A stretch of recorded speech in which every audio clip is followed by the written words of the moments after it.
Thank you for pushing play on the Rocker Dog Podcast, the only podcast that talks to musicians about their canine companions. I'm your de facto host, Tim Dill, accompanied by my producer, best friend, and walking partner, Charlie the Golden Doodle, and today we have a great conversation with singer-songwriter Matt Sucich, whose new single, Let Me Die Before They Find Me Like This, dropped 2 weeks ago, and this is his ball, beach, and hike-loving rocker dog.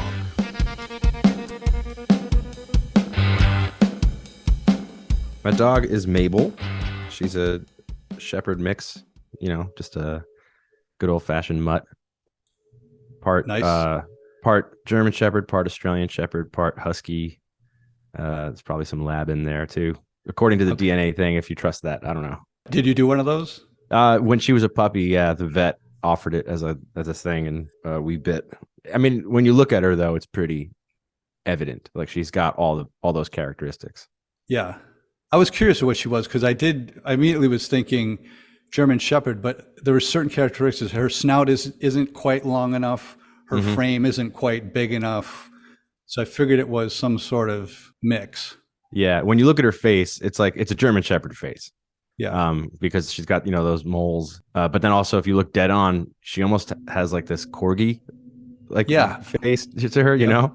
So it's weird. It's funny with the mixes. I love it because you get this like weird I don't know, your brain goes down these paths of like what this dog could possibly be, Yeah. How old is she? She's 6. Okay. What was going on in your life 6 years ago that you elected to get her? Well, it was with a woman I was dating at the time. And it just worked out as far as, our lives. She was a full-time day job employee. I'm, freelance and traveling musician. So It just worked out better that I was spending most of my time at home and I was able to have the dog. So, at that point in our lives, it worked great.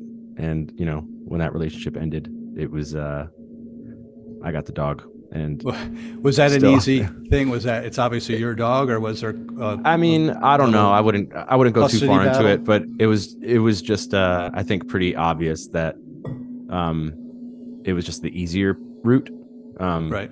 And it was also, we had a very bonding first 10 days as a pair, me and Mabel. So, it was almost, clear that she was my dog, but, just because of the time spent together as in the formative week. Right. Anything special about that formative week? Just, it was maddening. She was 3 months old and she was, she came pretty house trained, thankfully, but for the most part, it was just me figuring out how to live with a dog, like schedule wise, Right. Because it's insane. You don't know what you're getting, like, unless you've done this before, which I hadn't. We, as a child, we had a dog, but hardly my dog. And so when you do this for the first time, you just don't realize what the commitment is in the beginning. Like it's easy to fantasize about like, oh, we'll get a dog. And if you get a full grown dog who's fully trained, it's a different animal. And then you have, this pet that you have to like take care of every day. However, the beginning with a puppy is a whole different ball game. And so, figuring out outside schedules and all that kind of stuff with a puppy was just insanity. And it was a crazy week for me. Yeah. I didn't realize having to go to the bathroom overnight, getting up at 3 a.m. to let them out and then bring them back in. It's like, that was what caught me off guard. Yeah. I have to say, and I realize this is not the norm, but that's not a thing I dealt with. She was always really good through the night. Sleeper. Yeah. She was good. I mean, at the beginning she was a bad sleeper, but she never needed to like go out. Right. And at the beginning, obviously I took her out because I didn't know she's always had this like separation anxiety. So I think at the beginning there was like a crate situation. We were trying to do the crate thing, but then I realized like, no, the reason I want a dog is that she lives with me in this house. Yeah. And she enjoys all the things that I, you know what I mean? Like the couch. I'm not a big fan of the no dogs on the couch, no dogs in the bed thing, because this is, you're here to live with me. I want her on the bed with me. I want her, but yeah, basically I just wanted to have her have free reign of the house. And so she was not sleeping through the night because she was not as close to me as possible. Right. Is the vibe that I got. And so once I took out that element, she was able to sleep through the night. But it was a huge learning curve to realize, like, okay, you need to go outside a lot more than I realized. And it's like, multiple, as a puppy, it's multiple times an hour. It's like, and when there's an accident, immediately outside. I'm always blown away by people, especially in New York City.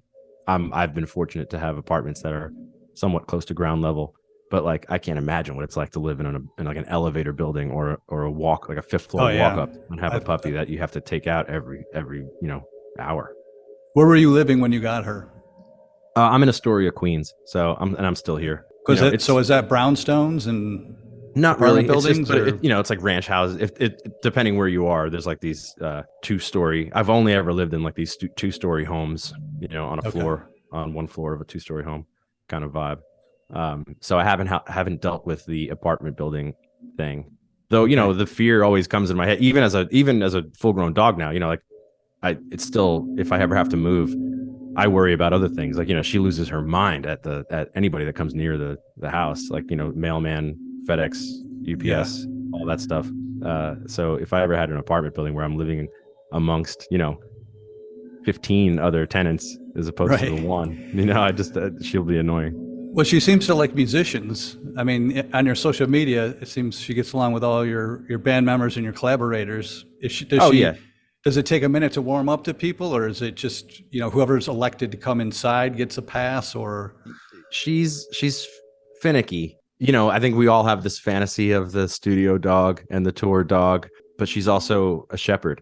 And so she could be a little protective, territorial. And so it's definitely like a cross your fingers when someone shows up that she's going to like them kind of thing. And, there's been some ankle nips for, at some people in the studio, especially in a place like a studio, when she's like, this isn't my home.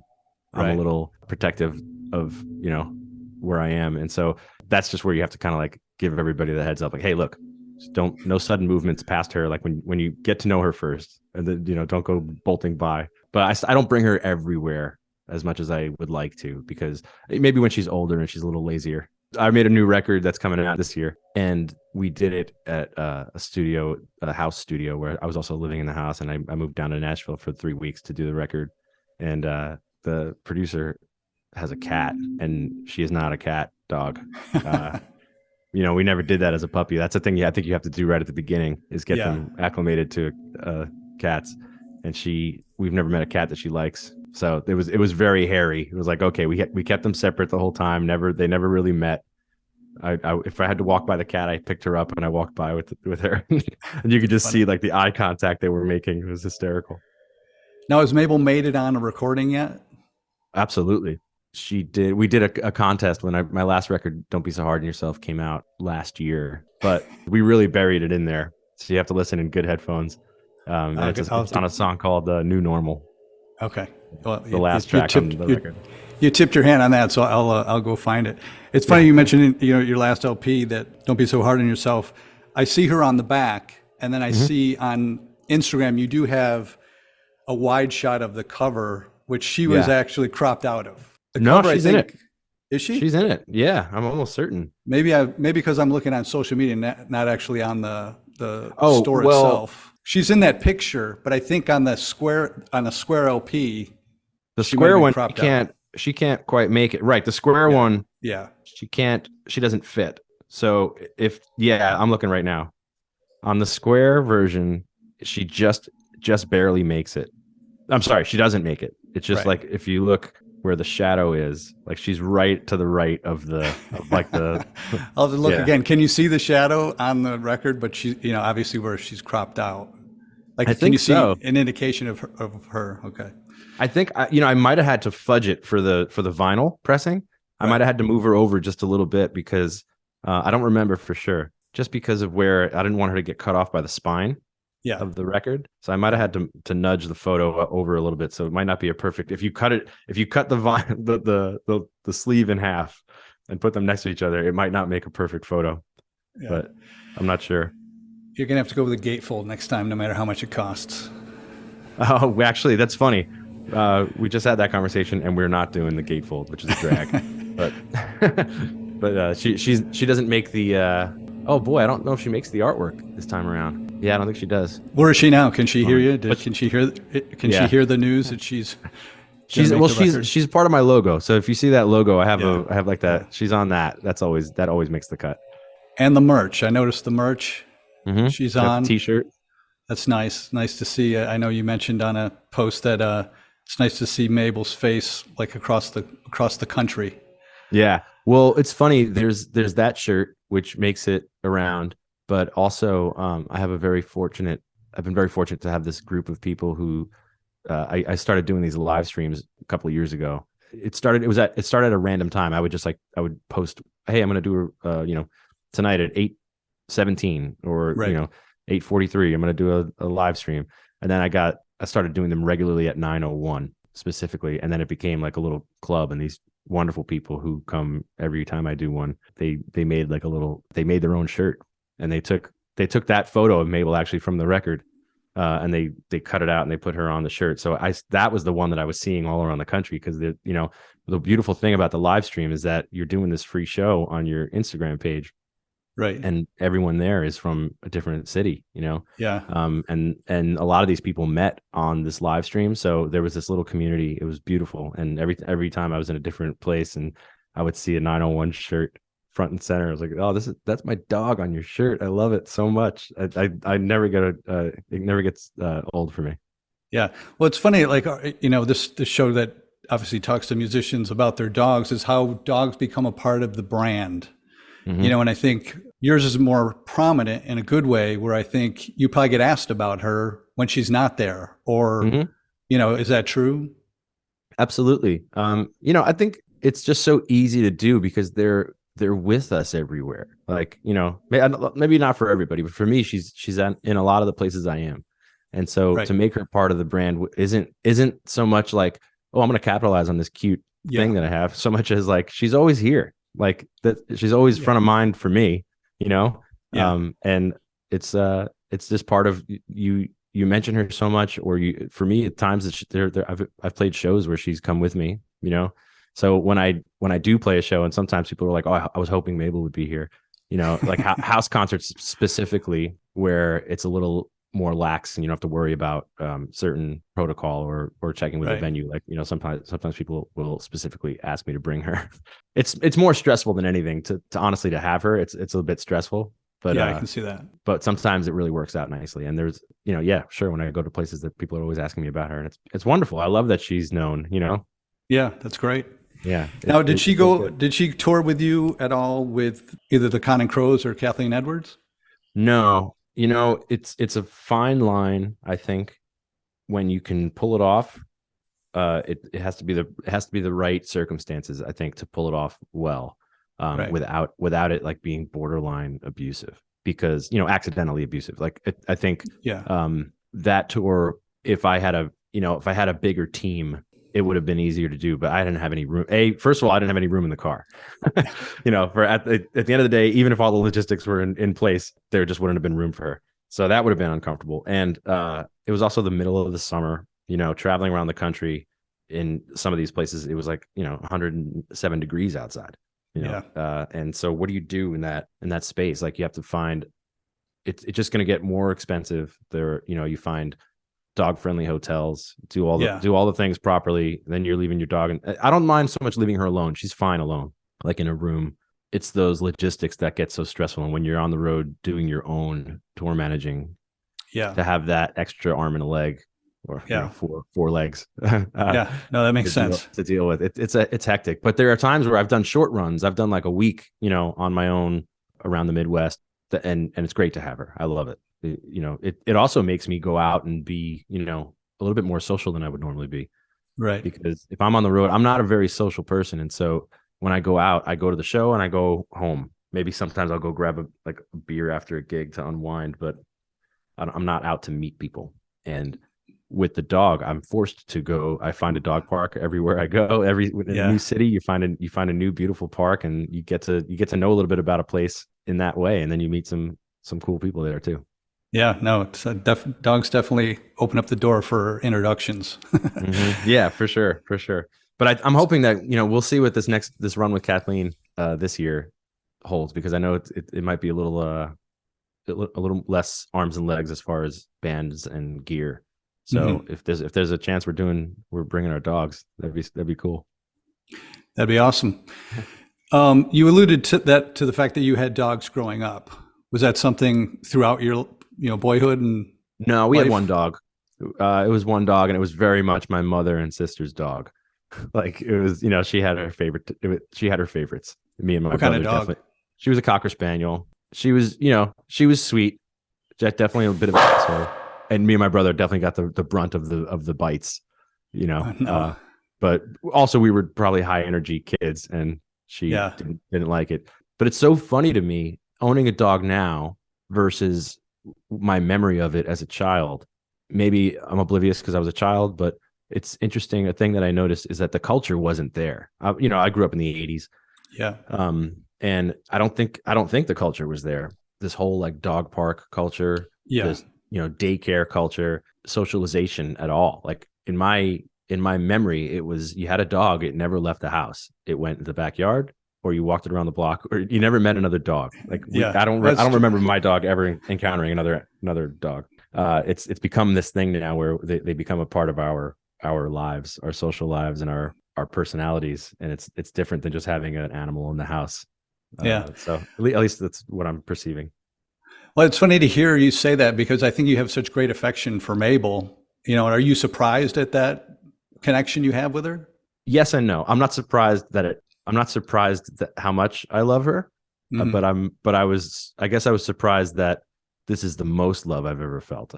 Okay. You know what I mean? Like not to knock relationships I've had in the past, but it's an interesting, maybe that's going to shoot myself in the foot. But no, we're not naming names. No, I don't think it's just a different type of love. And I think, not having children, this is the closest I've had to that kind of, care. And it's it's a beautiful thing. And I'm not surprised that she pulled that out of me, but it is something that I found it interesting how deep it goes, Yeah. You have a post when a Utah show was canceled, and it allowed you to have like 3 days to tour through Montana.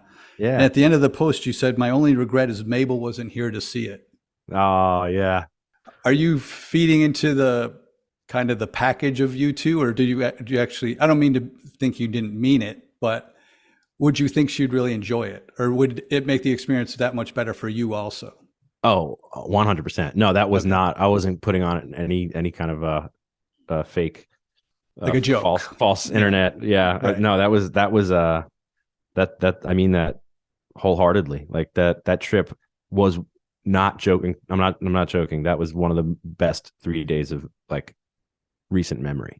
And it was great because I hated that we missed a show because I didn't get paid, and I wanted to play in Utah. That was a decision during the pandemic, and a lot of weird things were happening, and that was mandates and all that kind of stuff. And so that was one of the longer drives I was not really looking forward to. I was alone, and I love driving alone, but that was one of those trips where I think I had to go from, I think it was Denver to Spokane. I think it was Denver to Salt Lake, and then Salt Lake to Spokane. Okay. And Utah got canceled, and I don't book rooms in advance. So I was glad I didn't, because I didn't have to cancel anything or lose money. But once we had that opportunity, that Utah show got canceled, we had 3 days. I saw it as an opportunity. I was like, oh shit, I'm just going to go north. And I went up through Wyoming into Montana. And I've never been to Montana. I've always wanted to go. And so I found myself there, and I did the whole, straight across east to west. And it's just so beautiful. And I'm not, this isn't revelatory. Like it's, right. Everybody knows how beautiful Montana is, but I had never seen it before. And driving through all these stops I made, I just remember thinking like, God damn it, I wish, because I love having her with me. Yeah. Especially in those, like I just said, like it makes you social. And I was alone. So stopping in places like, I will say Livingston was the one for me. Like I really enjoyed Bozeman, but it's a little much, it's a bit of a tourist trap now, to their chagrin. and I enjoyed Missoula as well. But Livingston was where I found myself talking to strangers, and I'm like, who the hell do I think I am? Like all of a sudden I'm at a brewery and I'm talking to people, like I'm starting conversations, and there's somebody there with their dog, and it's you fall in love with a place like that And all I do is picture like, oh man, it would have been great if she was here with me. Yeah. She doesn't give a shit where she is. As long as she's with me, it's fine. Yeah. Right. But for me, having her with me there, it would have been amazing. She would have run, some fields. There were beautiful open spaces there. And it was true that would have been the best. She wouldn't have been allowed in that, in the state parks. I didn't go to any of those though. So who watches her when you're on the road? My parents actually. They live in the. I live in the same neighborhood I kind of grew up in. So great. Well, not kind of. I live in the same neighborhood I grew up in, and my parents are still here, and they're the first call, and they love to do it. That's nice. That's a nice resource to have. Absolutely, it feels good. So, given Mabel's personality and disposition, what would her walk-up music be to the plate? Oh my God, is she like a Metallica, or would she be more of a have something indie that's got a little bit more hipness to it? No, she's especially if there's a real ball there. She's a lunatic. So I would go with something like AC/DC, If You Want Blood. Okay, nice. Because she is a lunatic with a ball. I've trained it out of her enough that she understands a leave it command when we're around other dogs and a ball is in the presence. Yeah, good one to know. If she is allowed to play with a ball around other dogs, she becomes like a complete jerk. And there's a few, she has a few pals where she won't be possessive with. But for the most part, I don't even want it to happen, because the minute she gets her eyes set on it, they get those squirrely eyes, and once they get focused on something, then it becomes less fun. So then we have to leave anyway. So it's like, all right, we're out of here. You don't want to play. All you want to do is tear this ball apart. I saw there's a picture of Mabel on your Instagram where you guys are out in Montauk. Oh yeah, such a great area. We go a lot. Does Mabel like the beach? Oh my God, she loves it. She loves it. Between the beach and hiking, she's just in her element. She's It's funny with hiking, she's a natural. Like, it's just obviously like she's in her element there. Mm-hmm. And there's times where like you're doing like a heavy scramble, and I was like nervous, like, oh my God, I look behind me, like, where's Mabel? And I look up, and she's like looking down from a rock, like, come on, like, what the hell? You're too slow. And I'm like, okay, I don't need to be nervous. She's fine. But then at the beach, you just see the side of your dog, like where I've never met a dog that didn't like the beach, but I think they exist. It might be mine. I haven't proven it, but my dog's personality I think doesn't like interesting. Water.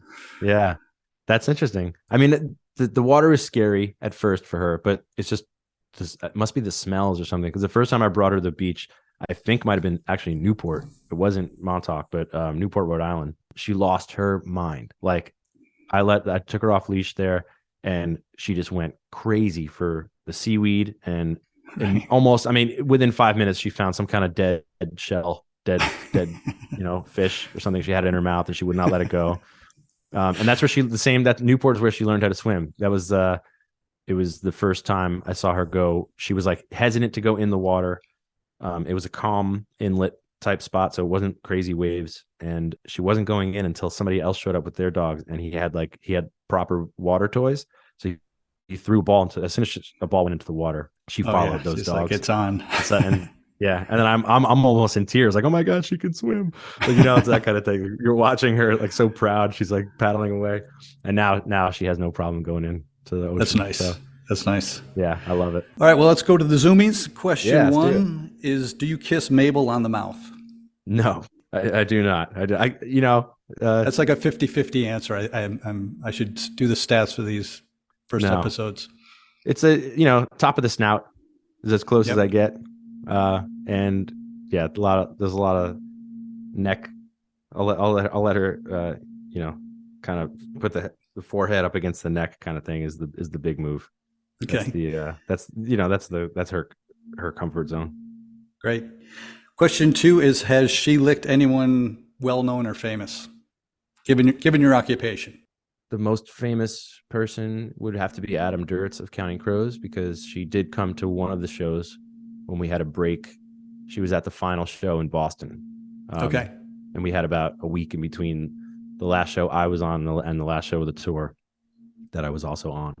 And so I brought her for the Boston show, and she was in the hotel And I walk in. At one point, Adam comes into my dressing room and he goes, "Hey, I saw on Instagram that Mabel's here."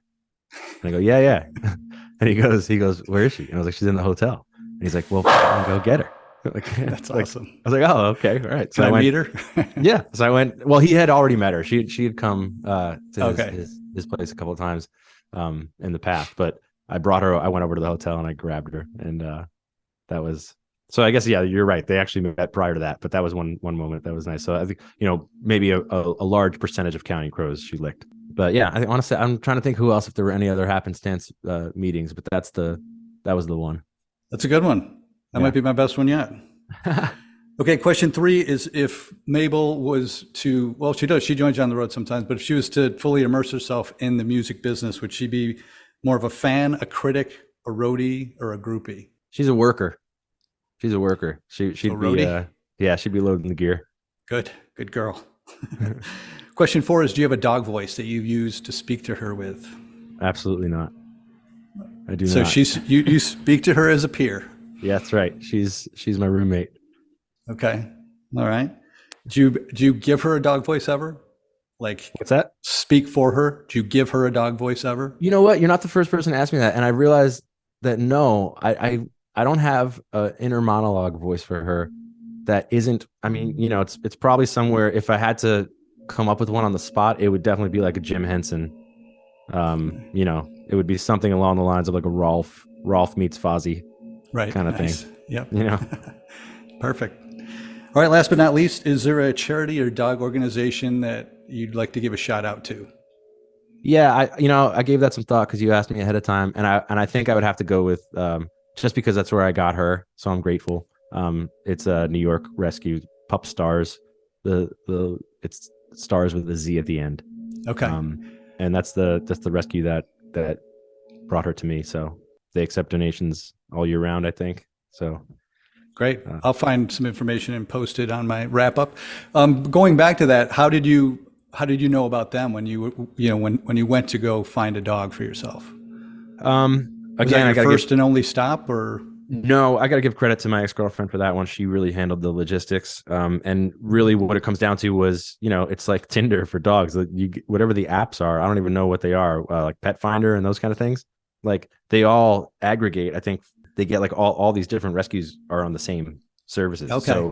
So I think when you're using something like Pet Finder, it's not Pet Finder that's helping you find. I don't know how to articulate this, but you're not just going to get Pup Stars dogs from Pet Finder. It's coming from all kinds of different rescues. Right. It's probably they're all kind of geolocation type of, yeah. Exactly. That's right. And so it was just like, you're looking on this app, you put an application and then you keep putting in applications for all these different dogs and different rescues all over the place. So that, I think it's just, it was just a roll of the dice really kind of that brought them to us. Right. Well, it sounds like it worked out very well for everybody. Yeah, it did. So great to hear. Well, do you have anything to promote coming up in 2023? Yeah, I mean, judging when this comes out, I have a single coming out on January 20th, and it's the first single from a new record that is also coming out in April of this year. And so, just keep an eye out for all that stuff. All right. Well, I'm lucky enough that I'll see you live when you pass through the South. So looking forward to that. I want to thank you for taking the time and sharing Mabel's story with us. Yes, sir. This is great. Thanks for having me. It's been a pleasure. Thank you. Likewise. Bye. Bye-bye. All right. Thank you, Matt Sucich. Keep up with Matt and his music and socials at mattsucich.com. His last name is spelled Sucich. Matt elected to give a shout out to Pup Stars Rescue, who are an animal welfare group committed to the rescue and rehabilitation of dogs and cats in public shelters at high risk of euthanasia, as well as those in danger of abuse. They are committed to rescuing as many animals as possible, saving over 3,100 dogs and cats since 2015. For more on how you can help adopt, foster, donate, or volunteer, go to pupstarsrescue.org. And as Matt pointed out, that's stars with a Z. Thank you for tuning in. We're always open for feedback and love to hear from you, so hit us up on Instagram at Rocker Dog Podcast, where you can also find great pictures of our guests and their dogs. Subscribe to us wherever you get your podcasts so you never miss an episode, like the one we have lined up next week with another singer-songwriter whose dog helped him face a life-changing diagnosis. It's a sweet story, and we hope you tune in. Until then, Keep those belly rubs coming. So long for now.